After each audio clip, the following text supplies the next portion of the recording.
waa xogo kooban oo ku saabsan dalka dhaca xeebta galbeed ee bartamaha koonfureed ee qaaradda Afrika.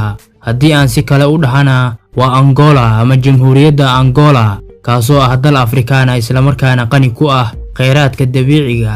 Ku soo dhawaada xaqiiqooyin guud oo ku saabsan mid ka mid ah dalalka ugu nolosha qaalisan caalamka.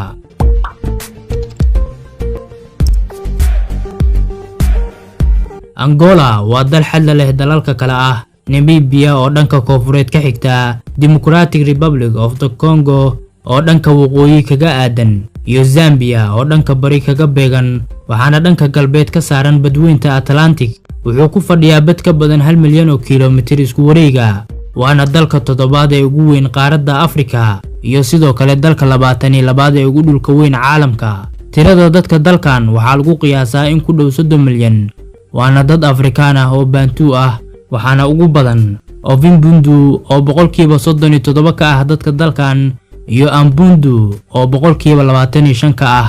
Waxaana jiraan dad asal ahaan ah European. Bulshada dalkanna waa mid dhalin yar oo in ku dhow boqolkiiba 70 ayaa ka yar da'da 24 sano. Caasimadda dalkan waa Luanda, waxaana ku nool dad ka badan 2 milyan, balse marka la isku daro dadka reer magaalka ah iyo dadka ku nool hareeraha magaaladan, waxay tiradu gaaraysaa 7 milyan. Waa magaalo saaran xeebta waqooyi, waxaana ku taala dekedda asaasiga ah ee dalkan, waana magaalo la aasaasay sanadkii 1575, waxaana aasaasay sahmiyihii Boortaqiiska ee Paulo Dias de Novais. Waxaa lagu naanaysaa Baarista Afrika, waana magaalada ugu qaalisan Afrika oo ay ajaanibtu ku noolaadaan, waxayna 2017 noqotay magaalada ugu qaalisan caalamka sida ay sheegtay shirkadda Mercer. Luanda waa magaalada saddexaad ay ku nool yihiin dadka ugu badan ee ku hadla luqadda Boortaqiiska. Labada kale ee ka horeeyana waa kuwa dhaca dalka Brazil oo kala ah São Paulo iyo Rio de Janeiro. Waxaana dalkan looga hadlaa luqado badan sida Umbundu, Kimbundu, Kikongo iyo Chokwe. Luqadda Kimbundu ayuuna ka yimid magaca dalkan, wuxuuna ahaa Angola oo loola jeedo boqor, balse luqadda rasmiga ah ee dalkan waa luqadda Boortaqiiska oo wuxuu dalkan ka mid ahaa dhulkii uu haystay gumaystihii Boortaqiiska. Wuxuuna dalkan Boortaqiiska ka xoroobay 1975, asigoona noqday dalkii ugu dambeeyay ee gumaystihii Boortaqiiska ka xoroobay. Marka la eego dalalka dhaca Afrika, waxayna Angola ka mid tahay dalalka Afrika ee xoroobay intii ay Soomaaliya haysay xilka guddoomiyaha ururka Midowga Afrika. Kadib markii ay Angola heshay madaxbannaanideeda ilaa 2002, waxaa ka socday dagaalo sokeeye oo ay ku dhinteen kumanaan qof.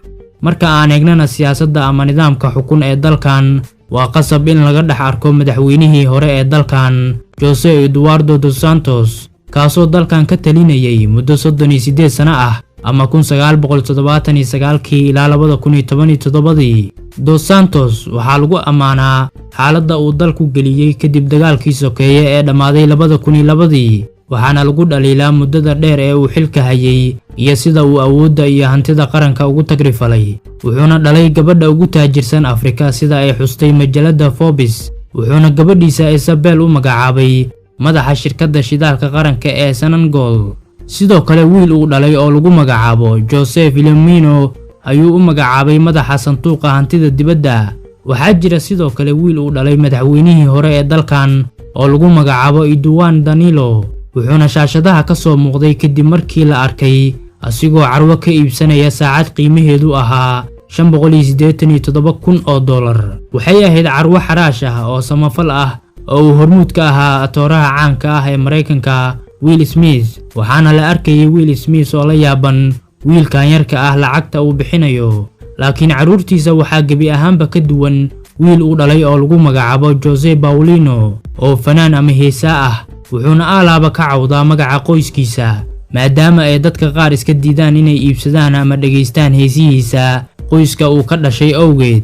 José Eduardo waxaa bedelay oo haatan madaxweyne ka ah dalkan João Lourenço, mana ahan João mid leh awooddii uu lahaa madaxweynihii ka horeeyay, oo baarlamaanka dalkan ayaa laalay awoodo dhowr ah uu yeelan lahaa. Dalkan waxaa ka jiraan diimo badan, balse dadka dalkan intooda badan waa Kirishtaan, Muslimiintuna waa ay ku yar yihiin dalkan. 24 November 2013 ayay xukuumadda dalkan daboolka ka qaaday inay ka mamnuucday dalkeeda ku dhaqmidda diinta Islaamka iyadoona shaacisay inay burburinayso masaajidda wuxuuna madaxweynihii dalkan ee Jose Eduardo uu yiri tani waa talaabadii ugu dambeysay ee lagu dhameynayo saameynta Islaamka uu ku leeyahay waddanka Angola waxayna sidoo kale wasiiradda dhaqanka Angola Rosa Cruz ay sheegtay in diinta Islaamka ay tahay mid aan waafaqsaneyn dhaqanka reer Angola sidaas daraadeedna aysan aqoonsanayn laakiin 2 maalin kadib dawladda Angola dib ayay uga degtay go'aankan kadib gadood ay sameeyeen dadka muslimiinta ah ee caalamka iyo sidoo kale qaar ka mid ah warbaahinada caalamiga oo si adag u dul istaageen go'aankan ciyaarta aadka looga xiiseeyo dalkan waa kubadda kolayga waxaana buurta ugu dheer dalkan lagu magacaabo Morro do Moco taasoo uu jooggeedu gaarayo 2620 mitir waxaana buurtan laga helaa gobolka Huambo ee dhaca galbeedka dalka lacagta dalkan waxaa lagu magacaabaa Angolan Kwanza dhaqaalaha dalkan ayaana ah mid koraya inkastoo musuqmaasuqu ku lamaan yahay wuxuuna dhaqaalaha dalkan ku tiirsan yahay dhanka wax soo saarka beeraha wuxuuna wax soo saarka beeraha ka yahay dakhliga dalka 42% sidoo kale dhaqaalaha dalkan wuxuu ku tiirsan yahay soo saaridda naftada luulka dahabka iyo naxaaska ama kuubarka waana dalka labaad ee naftada ugu badan soo saara marka la eego dalalka qaaradda Afrika